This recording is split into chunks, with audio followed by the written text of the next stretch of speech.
Yeah, there's another one here. G4 apparently is it's on life support at the moment, I think. Oh my God. No shit. Yeah, who would have What? predicted this? No. No. Yeah, I know the News. Quarterings put out a video about it today. Soon as they didn't bring Chris Gore back, that's like not bringing George Lucas back to Star Wars. It was never going to happen. So, how do you feel about what G4 is now, Chris? Well, a couple things. One, I'm glad I'm not a part of it. Yeah. You know, two, I feel bad because there are people there that I know that I worked with that I think have good intentions. I think that the network is a victim of the current culture where wokeness has permeated everything and ruined everything. I mean, it's almost an obligation that's unspoken that they have to, you know, do things a certain way. And what they don't realize is most gamers are pretty apolitical. They don't care, you know, and also they shouldn't even be bothered to even have to think about where they stand politically when you're talking about video games and entertainment. I mean, I think we all feel that way, but we've kind of been forced into conversations we never thought we'd be having. We thought we'd be talking about how great the moment was when you saw Luke, Han, and Leia reunited in the Star Wars sequels, which would have been awesome. You know, and it never happened. I mean, you brought it up, Yellow Flash. I mean, it's something that's just like the real problems with the sequel started in that first movie. The way they killed Han Solo was bullshit. But yeah, back to G4, I don't know. Like, I think they have a profound lack of understanding of gamers, and in particular YouTube.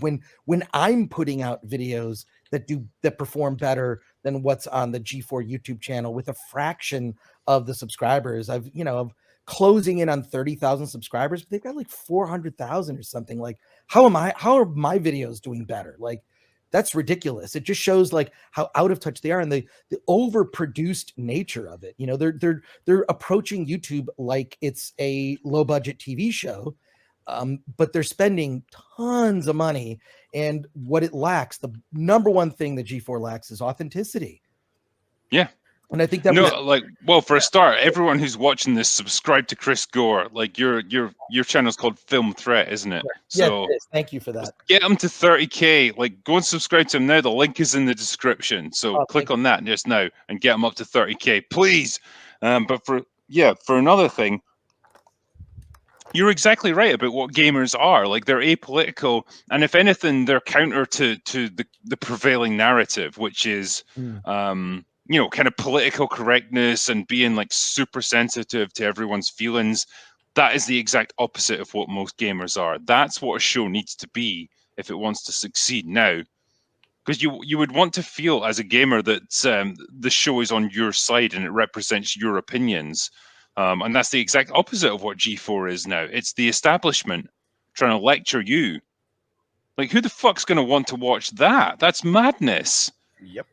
It should be irreverent. It should be fun. It should be like non-politically correct. That's the point of like being a show for gamers. But here's what I believe is that when G4 went away in early 2013, YouTube replaced it. YouTube took the mantle and sort of took the torch of, because there were personalities on that show that, you know, spoke their true feelings about whatever it was, video games, movies, whatever. Thank you, Tyrillus 3. I'm sure I mispronounced that. My apologies. But I think that YouTube came along and people realized, like, look, I just need to know about, I need to just be passionate about things, you know? And that's what kind of replaced G4. And now that it's like, you know, it's coming back at a time where it's like, well, why are you here? What is the mission statement? What is your purpose? And truly, it's to have brand partnership deals, I guess, and to kind of recreate your I don't know, nostalgia for that network. And Jeremy, you've said it before, you know, you used to watch it. Even Jeremy in the Quartering, I watched I watched his thing about it, and it makes me sad because, you know, I was a fan of the network before I was on it, and then was on it for like fucking 8 years. But you don't understand, authenticity is not something that can be even faked, you know, although some actors try, you know. Try. They'll try. Yeah. Is this what happens when you're in it too long and you become too big? You know, you just get taken over by people. You become part of that mechanism, and Inch by it's inch, just man. Inch by inch. yeah, and time. it's like it's easier to just go along with what they want you to do rather than risk your income by going again. I would say yes, but like I've always like I started Film Threat out of high school, and I've been doing it more than 30 years, right? So Film Threat's been a thing I started. I dropped out of college. I then wrote books. Some of those books are like used to teach film in film school, which is ironic. So that's a big middle finger to higher education, right? I'm a college dropout. You got to read my book. F you. Anyways, but back to what I always did, Film Threat. So even when I was at G4, I was doing Film Threat, which was, you know, a website. We go to film festivals, cover them. We made money through advertising. You know, we launched the website in '96, and, you know, YouTube, we really started only getting into, you know, a couple of years ago more seriously. But I always had that as my side thing. G4 was like a freelance gig for me.